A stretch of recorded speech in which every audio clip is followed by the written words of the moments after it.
सकाल, मैं हूं न्योन मैन एंड गाइस आज हम लोग बात करने वाले लैंग्वेज डिबेट के बारे में। तो मराठी लैंग्वेज को लेकर कंट्रोवर्सीज बढ़ते ही जा रहे हैं। Well guys, few days ago एक क्लिप वायरल गया था जहां पर कुछ एमएनएस वर्कर्स महाराष्ट्र में एक शॉपकीपर को थप्पड़ मार रहे थे just because he was not speaking in Marathi.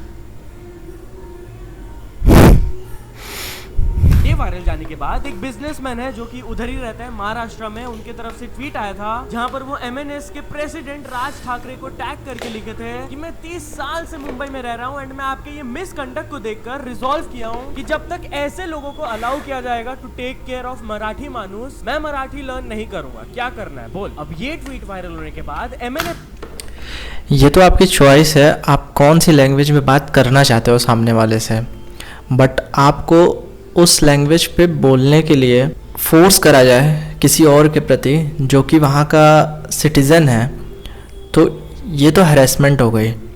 आगे देखते हैं।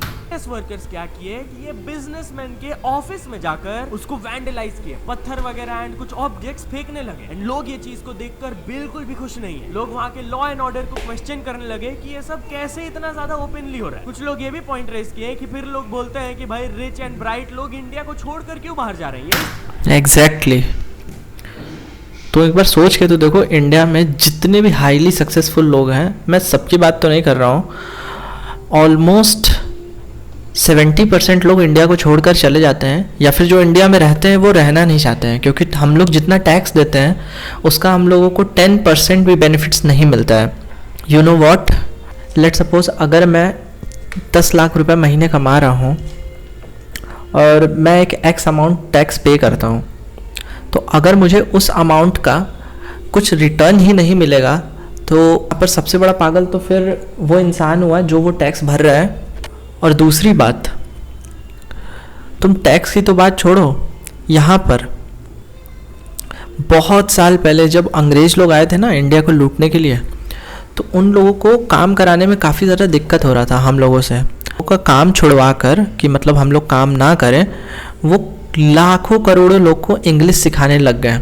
वो लोग पहले सबको थोड़ा थोड़ा इंग्लिश सिखाएं जिससे कि हम लोग उनकी बात समझें और वो लोग हमारी बात, बेसिक कन्वर्सेशन के लिए वो लोग हम लोगों को इंग्लिश सिखाएं।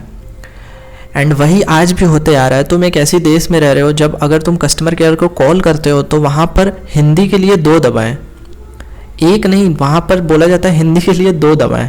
तो तुम समझ सकते हो ऑब्सेशन हमारे देश के लोगों का, हमारे नेशन का, कैसे हम लोग इंग्लिश लैंग्वेज या फिर किसी भी ऐसे लैंग्वेज को जिसमें हम लोग एक ग्लोरी देखते हैं। मतलब अगर एक बंदा बहुत अच्छा है, अगर वो इंग्लिश बोल रहा है तो ये उसके ऊपर एक चेरी ऑन टॉप है। अगर मैं कोई ऐसे स्टेट में रहता हूँ, वहाँ पर रहकर बिजनेस करता हूँ या जॉब करता हूँ जहाँ पर रहे हुए मुझे 5 साल से ज़्यादा हो गया है, तो वहाँ पर मुझे थोड़ी बहुत उस रीजन की लैंग्वेज की समझ अपने आप हो जाएगी। पर वहाँ पे भी अगर मुझे समझ होते हुए भी फिर भी मैं हिंदी में बोल रहा हूँ जिससे समझने में लोग आगे वाले को प्रॉब्लम हो रहा है, तब वो प्रॉब्लम की बात है, मतलब तब इसमें मेरी गलती है। बट अगर कोई वहाँ पर घूमने गया है थोड़े दिन के लिए, कोई टूरिस्ट है, तुम उसको ऐसे हैरेस नहीं कर सकते। अगर वो नहीं बोल पा रहा है वहाँ का रीजनल लैंग्वेज, तो उसको मारना तो बिल्कुल नहीं सही है। और मुझे नहीं पता इन सब के लिए कोई लॉ है भी या फिर नहीं। अगर तुम में से किसी को भी पता होगा तो do let me know in the comments. मेरे हिसाब से तो ये काफ़ी बेकार चीज़ है, तुम किसी को हैरेस ऐसे नहीं कर सकते उसके रीजनल लैंग्वेज में बोलने के लिए। बाकी सबके अपने अपने ओपिनियंस होते हैं, ये मेरा ओपिनियन है और ये मेरा ओपिनियन है। और तुम लोगों ने देखा है हम लोगों के सोसाइटी में ऐसे पेरेंट्स होते हैं जो कि ऐसे स्कूल में अपने बच्चों को भेजकर काफ़ी ज़्यादा खुश होते हैं जहाँ पर हिंदी बोलने पर फ़ाइन लगाया जाता है। इंडिया हमारी ऐसी कंट्री है जहाँ पर किसी स्कूल में वहाँ का लैंग्वेज, मतलब इंडिया हम लोगों का भारत देश, यहाँ पर हिंदी बोली जाती है। अगर तुम हिंदी बोल रहे हो तो वहाँ के लिए तुम्हें स्कूलों में फ़ाइन लगाया जाता है। और उस चीज़ को बताकर पेरेंट्स काफ़ी ज़्यादा प्राउड भी करते हैं अपने आसपास के रिश्तेदारों को या फिर अपने आसपास के लोगों को कि हमारा बच्चा तो ऐसे स्कूल में पढ़ता है जहाँ पर हिंदी बोलने पर फ़ाइन लगाया जाता है और इंग्लिश बिल्कुल अच्छे से पढ़ाया जाता है। तो आप लोगों का ये सारे टॉपिक पर, इस पर क्या ओपिनियन है, do let me know in the comments. तब तक के लिए I will see you in the next video. तब तक के लिए बाय बाय।